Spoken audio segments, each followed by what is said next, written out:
For me, when it comes to social media, knowing what I know about social media and how many people have their eyeballs on this thing, and knowing how few businesses are actually taking advantage of it, it's very, very frustrating. But it is the reason why I'm in business. Hey everybody, I'm BJ. I'm Zac Holcomb. And what is this?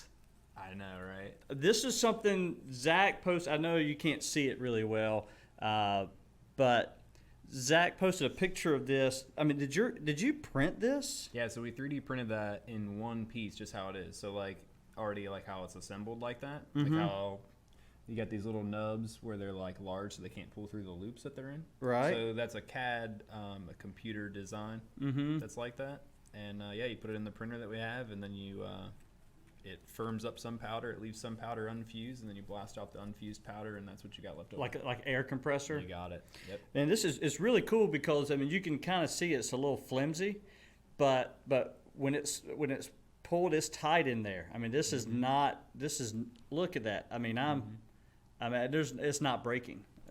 It's really cool material. Fascinating stuff, and you get to play every single day with some really cool stuff. It's pretty fun.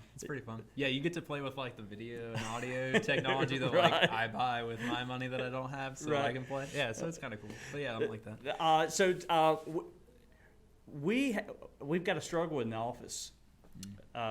So we made a conscious decision coming out of our social media marketing summit to do a couple things besides continue the SM3 idea in that we'll have quarterly meetups and maybe even more frequent, but at least quarterly meetups and those kind of things that we would also we're gonna relaunch my website, which it'll be coming out soon, and maybe by the time this is posted I'll have launched. I don't know, but we're gonna relaunch the website.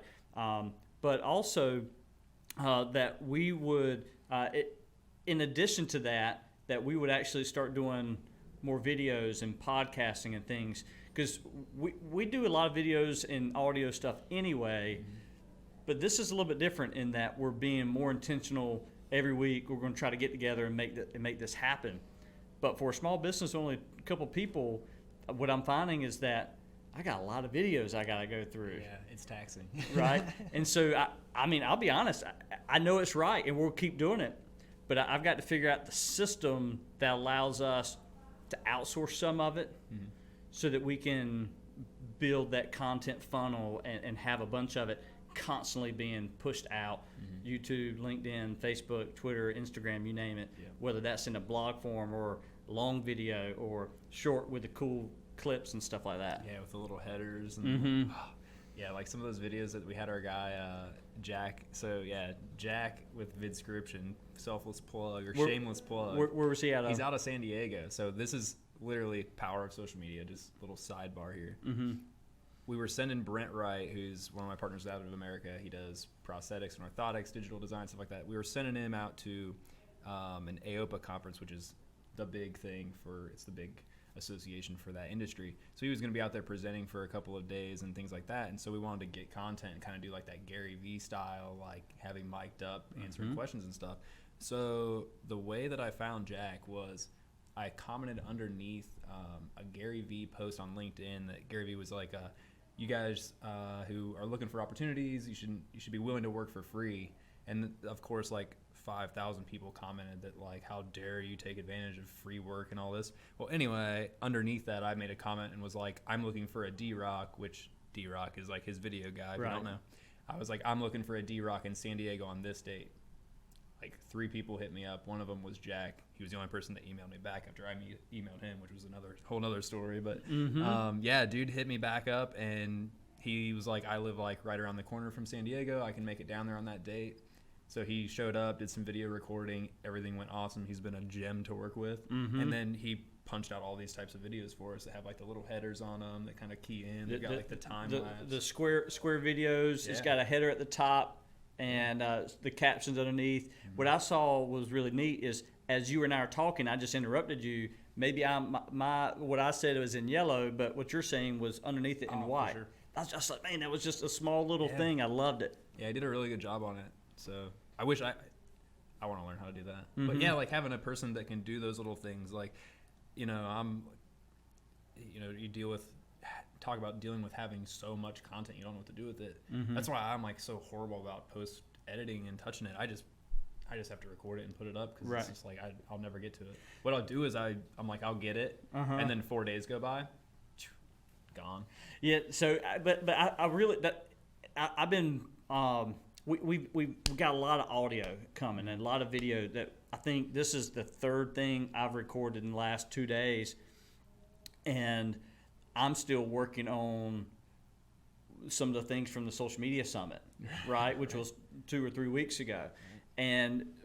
But I love the challenge because none of the stuff we're working on is very time sensitive, meaning like we're announcing something today. Sure. So it's things that we'll be able to drip. So what I'm doing, I'm just kind of, I've got it all packaged together. I'm working on some other projects for other clients as well, and I'm going to go, okay, we're going to timestamp this. Here's the things that we know on this. We want the long form be like this. We'll throw that on YouTube. We're going to take the timestamps and get somebody to cut it for us. Mm-hmm. And then maybe there's 1 or 2 videos we do like that. And then we're going to have 1, maybe 2 that we're using the captions. So we'll need to work the captions or outsource somebody to transcribe that for us. I'm always a little hesitant about that, but it is possible. But the idea is I'm going to create for us a network of freelancers to do a lot of this work. And yes, that cost me. No, there's not a financial return on the investment, right? But again, all this is about the long-term goal of building up a network. Think of the system I just talked about. If I can have a weekly podcast with you and put in other podcasts and like students come in and things like that, and then I can build a funnel, and then I've got a system where I got freelancers who you do this job, you do this job, you do this job, and then there's schedules and there's times, and we start, man, by the time I figured that out, it's game over. Well, yeah, and that's kind of like along the lines of like people are like, oh, well, how do you give away everything that you do but stay ahead? Mm-hmm. Because I'm giving it away to you today. Like what I'm telling you today, I figured that out days ago. Mm-hmm. Like, and some people are like, well, that's not that long. We were just talking the other day, like I've been in Kinston for 32 days. Uh-huh. Right? You said the SM3 Summit was like 2 or 3 weeks ago already? That feels like that was like a month and a half ago. I mean, so yeah, just moving that fast, not caring that if we put up a video that's not perfect or like if the audio cuts out 13 minutes into your 40-minute podcast, post the 13 minutes, who cares? Yeah, that's what we did. You guys didn't even know that our first podcast was 40 minutes and we lost audio 13 minutes in, so we posted the 13 minutes and nobody even knew. They're like, cool little intro episode. No, like it just happens. That's what happened. Just post it. Yeah, we did. We posted it anyway. It's like, okay, well, whatever. It's out there. Yeah. The little bit we had was fun. It was good. It was good. And we just kind of rock on from there. So what else is going on? I mean, I know you're new to Kinston. You're kind of getting you went to kind of like a manufacturing luncheon, a local manufacturing. And I thought it was interesting. I get why you would do it because it's good for you to network with other manufacturers. But you've built a business based on national connections. Mm-hmm. So I was kind of curious why you, as somebody who doesn't need to worry about local connections as much, why you would still do it. Is there value there for you, or is it just because you want to support the industry? There's both. I'd say like there's value for me in going to it because there's people that are, I got to get to the people that don't use social media somehow. Mm-hmm. So like, yeah, it's awesome that I meet people all around the country on social media. Like I was literally, before I walked in here today, talking to a guy in England that has the same printer as us and was having some issues. And he was like, hey, I just had some issues. Like, what's going on? But there's a whole bunch of people that don't get on social media too. So like I still need to like somewhat get to those folks. Right. And that's kind of what that was. And I'm in a new area and, I'm trying to meet new people around here too. So like there's that.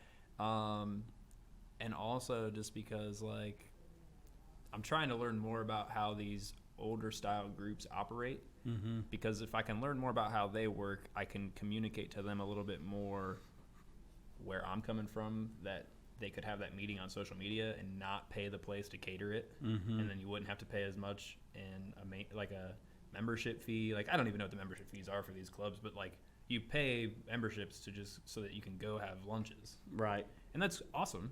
But what if like you were a part of a group and you still went and got your cheap lunch and you did a webcam meeting for an hour, and then your entire committee of people used all that membership dollars to make videos about the area's manufacturing companies and promote it on social media. Instead of having lunch together every week, like you could do, your reach would be so much higher. Like your county should be like constantly making content about what's going on in the county, right? Not meeting together with other people in the county. Like we all know each other. That is going to be the rub. I mean, I would imagine the larger metropolitan areas that some of that shift is already happening. Sure. But here we're in rural eastern North Carolina. We just move a little bit slower. You know, I mean, we hug people, right? You know, you guys get up early though. Yeah. Early. Well, look, I mean, I was kind of like you. I mean, I've been going here the last couple of weeks, going to bed about 11:30 to 12:30, and waking up at 5:30, 6 o'clock, and that's just been a regular routine for me. BJ needs 6 hours of sleep, but it's been nothing for me to get around 4.5, 5 lately. But it has more to do with the workload I'm trying to manage and balance. But back to this is that technology is allowing us to get closer, but in a sense, it's also pulling us apart because there's not as much of an emotional connection, the physical connection, so that these gatherings are still going to be a part of our culture, no matter how big or small, but it's still embedded in who we are here in Eastern North Carolina. So I don't see that going away, but are there better ways to allocate resources, financial resources, to promote something? So you're right. I mean, I've had this conversation with a very large restaurant here in Eastern North Carolina. They reached out to me recently about some social media consulting, and he was like, yeah, we got the billboards, and we do this ad and this paper and this ad and this paper, and we do dab a little bit here with Facebook, and I don't know about that Google thing. And I was going, all right, so the cost to hire me is X. The cost that I think you should allocate your advertising budget to do the social and digital advertising is Y, right? So that costs something. Where are you getting those dollars from? You either got to generate new dollars or reallocate it from some of these more traditional means.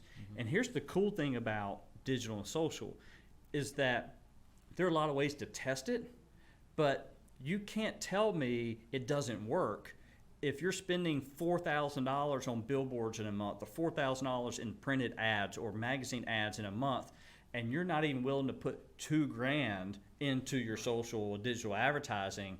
I mean, if you're not even willing to split in half and try something, then how do you know it really doesn't work? There's like something that immediately comes to mind, and I don't even know if they have social media, so I won't call them out by name, but like it's a shop around here that has really cool stuff. And they're right on the main road out here, and they've got tons of billboards. As you come into town, they're smart billboards. One of them is like clean restrooms 5 miles ahead on the right. Genius. Stop here and go to the restroom, like, because we know it works. They get that. I don't know if they're doing anything on social, but if they're that creative with a billboard that's not interactive, the Instagram account that place could have could be fantastic. No Plus, doubt. they have a huge backdrop. I mean, they could have a different backdrop with a whole different category of business. They have collectibles. They have fishing stuff. Now I'm really putting them on the spot. But it's a really cool store. I'm sure they've got some dude in there or a couple of folks that has like tons of personality. That could be really cool. Yeah. Yeah, contact this guy.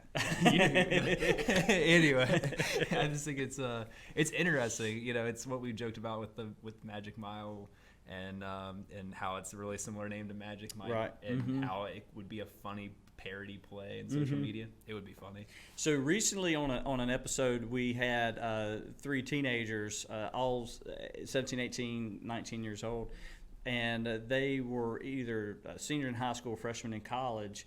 And one of them, Ethan, he got on. He was a former intern of ours. So was Parker. But Ethan got on. We've got a group Snap chat together from all the interns and me and Aletha. And one day he took a selfie. And the selfies that these guys take now, it's like it's only from like the nose to the forehead. It's kind of strange. It's like I don't get it at all. But it's what they do. And one day he took one close enough, and then he kind of like drew a beard and a mustache on him. And then Parker replied and did the same thing to him, like they can't grow it. And I'm like, I can't do that either. I've never tried. Next thing you know, Ethan is reaching out to my wife and going, hey, Mrs. Jessica, think it'd be really cool if BJ grew a beard. He said he's never done it. And she was like, well, if you get 50 signatures on a petition, I was like, 50? 50? You went with 50? And I was like, this guy is an entrepreneur at 17. You need to give him like 500. Yeah, that was funny. I know we saw it on LinkedIn last night. He posted that, and I was like, yeah, throw up that link. It's over with. Like, right. 50. We'll have that tonight. That was awesome. So he wasn't even on LinkedIn. He's put it on LinkedIn. He had it on Twitter. He's put it on Snap. Direct messages to people. He put on Facebook. Not only did he put on Facebook, he did a video with it. Nice. And it wasn't the main purpose of the video, but then it was, because it was like he started a video talking about something else, and then all of a sudden he threw in this, and then he put the link up there. I mean, he had 50 signatures in less than 5-6 hours. Well, he like used his own. He like hacked what we taught him yesterday when we were like, be yourself, and then like slyly throw your stuff in. And he did, man. He like made a good video, and you're like, I watched it for like a minute and a half. I was like, dang, that's really cool. Like, it's really cool. Like, he kind of listened to what we said a little bit. And then he was like, and by the way, I've got this link that I'm going to post after this. So click on it, and we're going to make this guy grow a beard. And I was right. Like, yeah. And so I shaved this morning. My wife got on Facebook today and conceded. And so I now that she has conceded publicly, now that kind of gives me the leeway, the permission to start this. The most I've ever grown it out was like 5 days, and I liked it, but my wife didn't. So, and neither did my kids. So, this is going to be me pushing against their friction, and so I don't know if it takes me a week to grow it or 10 weeks. I really have no clue. Yeah, what was like the minimum period of time? I think it was, I need to have it for like 30 days. I think it's so get it and then sustain for 30, or is it like a 30-day beard? I don't know. I think that's going to be a moving target. Yeah, you should just rock it till like Thanksgiving. We'll see. I don't even know if I can grow it by then. I have no clue. I don't. But what I will do, what I will promise is I will take selfies or a video every single day. Yeah. As I'm doing it for like the first 30 days, and it's going to get really old after like 10 days, but I'm going to keep doing it. Well, that's when it gets good. Mm-hmm. Like, that's when we get tired of seeing you, but then we start looking at the beard. So that'll be really good. No, I noticed that Ethan changed all of his names on his social media too. He did.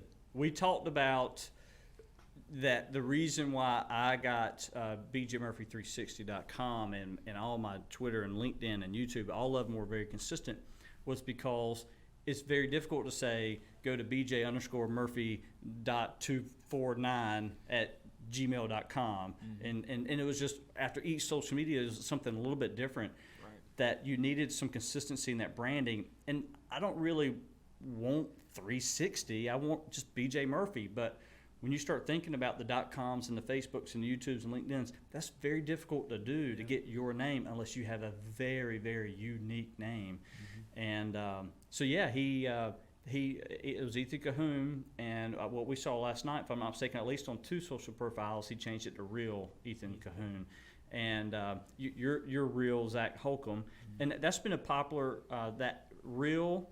Or the have been very popular, I guess, kind of like surnames to do that. I had like my original, like I had Zac Holcomb on Instagram back in the day, and then like I gave it up because I was like, I'm not doing social media, it's stupid.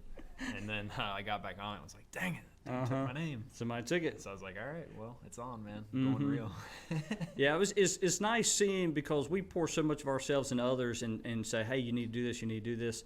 It's nice to see somebody's doing it. It is frustrating for me when it comes to social media, knowing what I know about social media and how many people have their eyeballs on this thing, and knowing how few businesses are actually taking advantage of it. It's very, very frustrating, but it is the reason why I'm in business. It is the reason why we're doing the podcast. Is we need to try to educate the market, because they're either not listening, or they don't care, or they don't really understand it. Right? They're complacent in how business has always been done. Yeah. But they're going to get left behind in the next 5-10 years if they're not. Yeah, there's like a serious momentum. I mean, you can see it in social followings of businesses. Mm-hmm.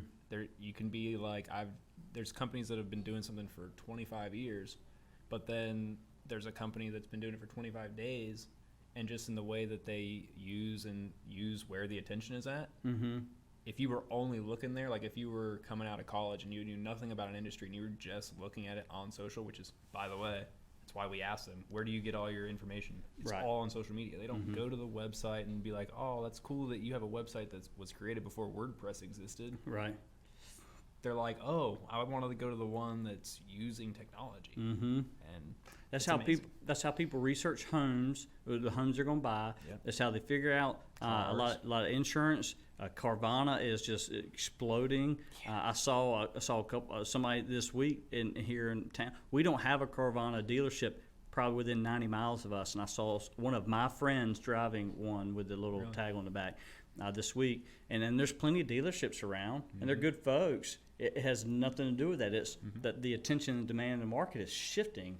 And whether or not they take over, I don't know. I mean, it could be. Well, like they're still so sales based and they're so sales forward that we live in skip ad culture.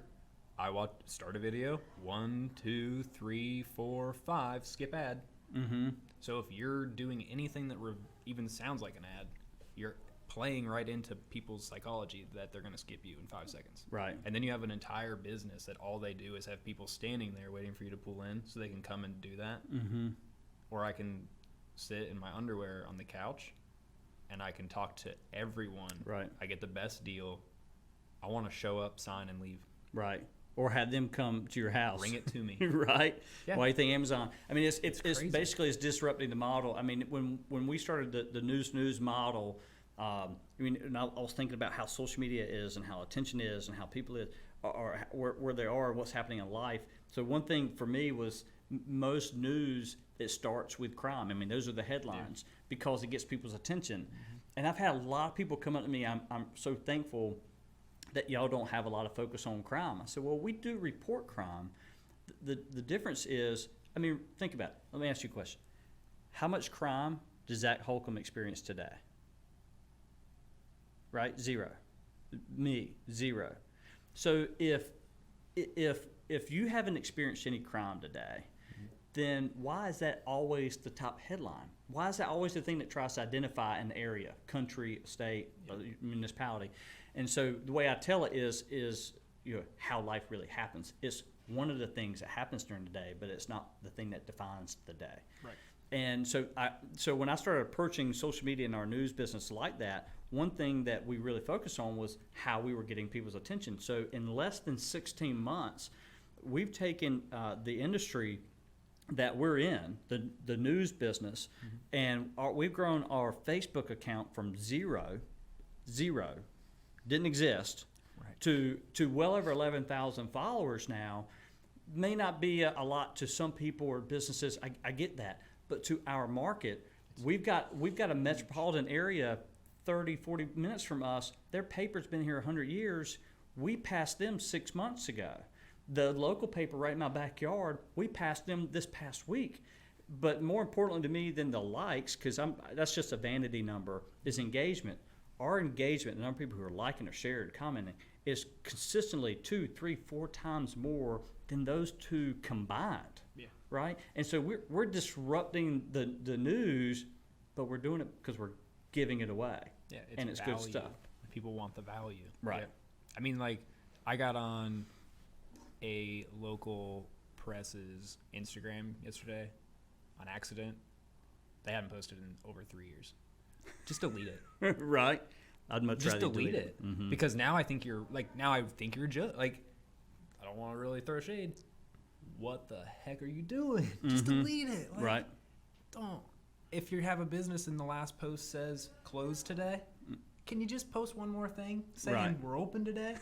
Because the last time you posted, it says you're closed today. So for every day since then, like when I go to your page and I hit look at, it says like those things matter. There's another local place here that utilizes social media more than I probably even do. And I woke up this morning because they had a mariachi band last night and I didn't show up. And so I woke up to a message that said, "We missed you last night." No way. Yeah. Wow. Plug. To reward you for using social media. El Tequila's right here in Kinston. What Tequila. road is that? Where is it? It's by the Tractor Supply. Oh, yeah. West Vernon Avenues. That's actually the Highway 70, Skinner Bypass, Highway 11 intersection behind Bojangles. Killing it. killing it on the social. They had like a little like meme thing yesterday, and it was it was maybe like yesterday, the day before. They were having a mariachi band on Thursday night, so they made a little meme and posted it, and it was like Grand Theft Auto. It was a still frame from Grand Theft Auto with a guy like yanking the wheel off the highway to take an exit ramp. Right. And the signs above it, the left side said New Bern, Kinston, and another town that I'm not sure of. And then on the right, it was like their little picture for mariachi night. It's hilarious. So Like, how did you it's find that awesome. business? How did you find that business? Literally on Instagram. So would you just search Kinston or restaurant? I was looking at things posted in Kinston or like posts based on location. Mm-hmm. And I was And scrolling you down found through. them. So your family's eaten there how many times now? I've been there twice. Okay, so in 2 weeks. In 2 weeks. Yeah. So you've probably spent what, $40-$60? I keep taking people that buy for me, but yeah, I mean, I would have spent 40, Yeah, but straight up, the first time we went, Brandon and Chris and my wife went, so 4 people. Uh-huh. The time that I went this last week, we took a guy who's lived here his entire life who's never even been there. So Right. I've been here for 30 days, and I'm taking a guy who's lived here his whole life to a restaurant that he's not been to before. So that place It's has gross revenue to probably around $100 or so just on that. Just on hitting me up. Yeah. Plus you saying some things and adding it to your Instagram story and those posts and little things like this. Yeah.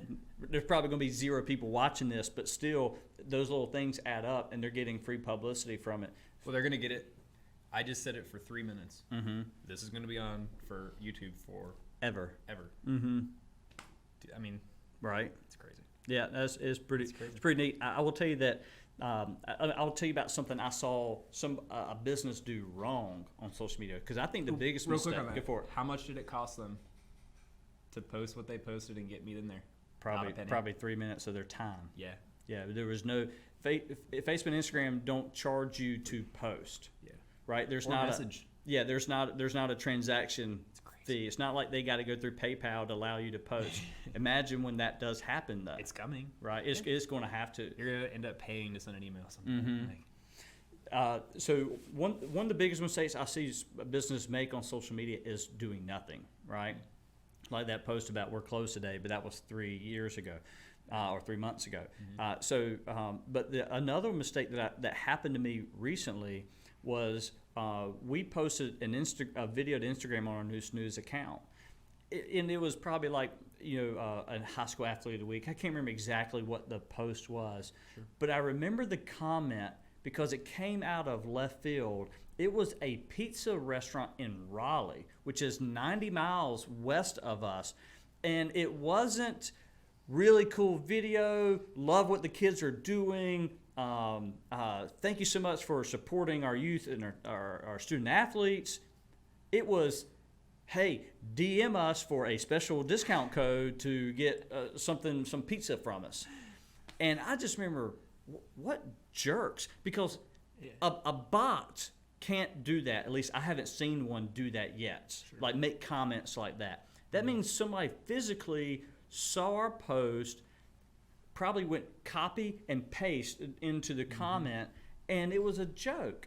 And I went on there as me and said, hey, you're making a huge mistake, that I think you're better off deleting this comment, coming back with a new comment, actually engaging with the post, adding some value to the conversation, and then from there have some conversations where then you could throw that right hook and ask for sale.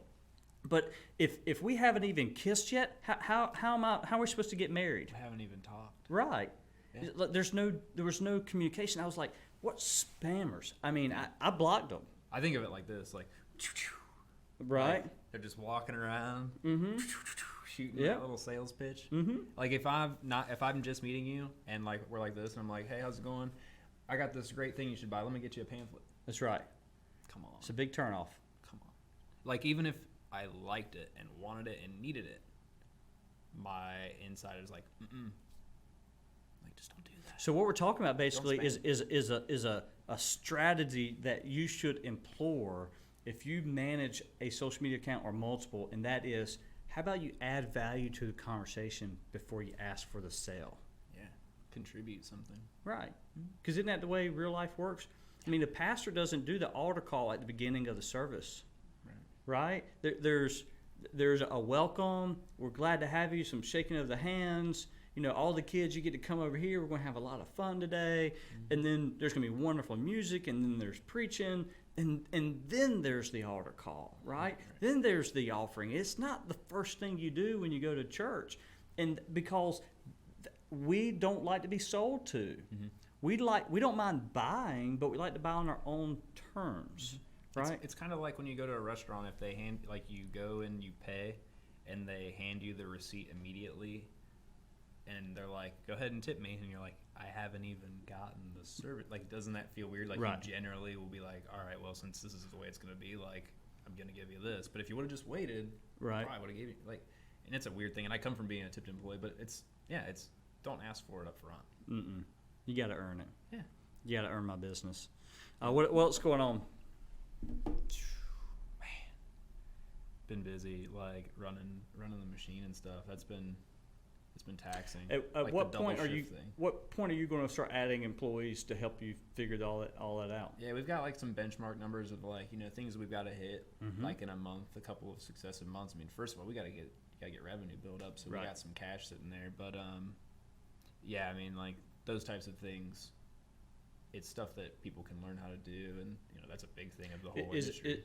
For your industry, is it require a special skill, or do you have enough knowledge to just teach somebody how to hit this button, or is it like a really long onboarding system where it takes you 30, 60, 90 days to even begin to understand what's happening? There's like different phases of it. So like the most basic part of it is like bead blasting apart, like putting your gloves in a machine, holding it, and just squirting air. So I mean, like anyone can do that stuff. So there's little parts. It's kind of like here. You'd start them out by recording a video, and then you slowly show them how to edit it. Right. Slowly show them how to post, things like that. It's like little stages and steps. So it's a lot of like training that can happen while you're working with someone. But it's like it's built for internships, man, because there's even colleges that have programs that are additive manufacturing programs. Right. Well, they're teaching you additive manufacturing and giving you a certificate on technology that's 7 years old because they haven't gotten the new stuff, and it's like, all right, cool. And your industry is moving so fast. rapidly, because like the conference you mentioned, you said you went to that conference or saw that conference 2 or 3 years ago, and it was pretty much just an afternoon or 1 day thing. Now it's like a 3-day thing, and it's packed out. Yeah. And it's only been 3 years since it started, which gets me excited about what we're doing with the social media summit, because I could see that building. There's one other thing I want to talk about real quick before we jump off, and that is I get really excited. I mean, we're a month away now from Thanksgiving, and then 2 months away from Christmas. That month of December, especially those last 2 weeks into the first week of the new year, that first full week of the new year, habitually for well over a decade, I've spent a lot of that time doing a lot of inflecting and just thinking about what's happened this past year. Where does BJ want to go? And one of the most crucial times that happened to me was right when I started Magic Mile Media. That was 3 years ago this December. I actually started at the beginning of the month of December, December 2nd, but it was really neat because I started and then I was getting into that zone for that month, and I knew I'd be able to spend more time thinking and planning. But what's been a lot of fun about the Social Media Summit, and now I'm about to come out with the website, and then we're doing this podcast together, and we've got interns, and we're doing all these other things, that what I'm finding is typically come the first of the year, that's when I'm getting really excited about what's about to happen. And I'm telling you right now that what's really happened to me for the first time that I can remember in my professional career is I already know what 2020 is going to look like, even though I haven't put all the numbers and thoughts down in my to-dos, because we're building so much momentum now in October that by the time 2020 gets here, it's on. It's going to be rolling. Yeah, because we're already going to be there. Yeah. Right? You're ramping early. That's right. And I mean, I'll still do the goal setting and stuff, but it won't be like taking a pause and then think about what we're doing. I already know what we're going to do. Yeah, it's less time at the drawing board and more time at the doing board. Right. A lot of that has to do with staying up a little bit later, getting up a little bit earlier, and being excited about what I do for a living. Right? It makes it way cooler. I know, like you and I, it's kind of funny, like especially on Mondays, like we don't talk all day long, Mm-hmm. and it's like 10:50, Mm-hmm. and then we just blow up till 12. Right. It's so funny though. Yeah, My wife's like, "You're over there talking to me, Darrington." I'm like, "Yeah, I know. We haven't had a chance to talk all day." Another interesting fact: social media. I don't even have your cell phone number. You don't. I Or would- my email address. No, we only communicate on Instagram messaging. Right.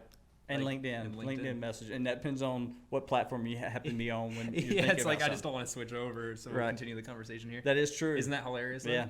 Literally know your number. never texted, don't know the number, probably don't even know my area code. Mm-mm. I Hilarious. have no clue. Isn't that funny? Right.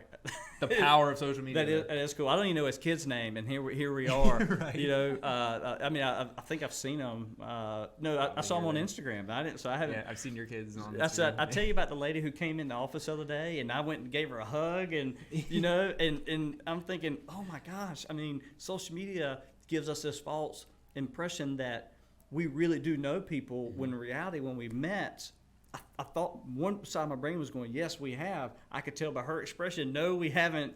And I mean, it wasn't too awkward, but social media is a phenomenon that is not going away. And I would just encourage people to absolutely embrace it as a business, not just for posting pets and kids. Well, think of how it makes you accessible. Mm-hmm. Like you and I, entire relationship. Right. Because I can message you directly on Instagram and be like, "Hi, I'm that kid that came through, remember, and I'm moving to town." Right. Like all that relationship building before I even moved here was all Instagram messaging. Right. It's crazy. No, that's cool stuff. All right, brother. Have a good day. All right. And we'll get this posted up here soon. But y'all have a good time. And we don't have a little closing tagline, so we're just going to kind of just drop the mic and just walk off. Yeah, it's walk just off like the set. thanks for watching another episode of the Unnamed Podcast with BJ Murphy and Zac Holcomb. Y'all take care.